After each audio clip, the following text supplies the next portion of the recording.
Ayan guys, susundin namin pala guys ang aking kapatid sa elementary school o yun guys.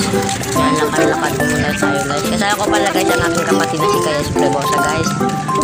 Yan. Nasa likod ko pala siya guys. Ano, pag dito sa aking video guys. Makakita.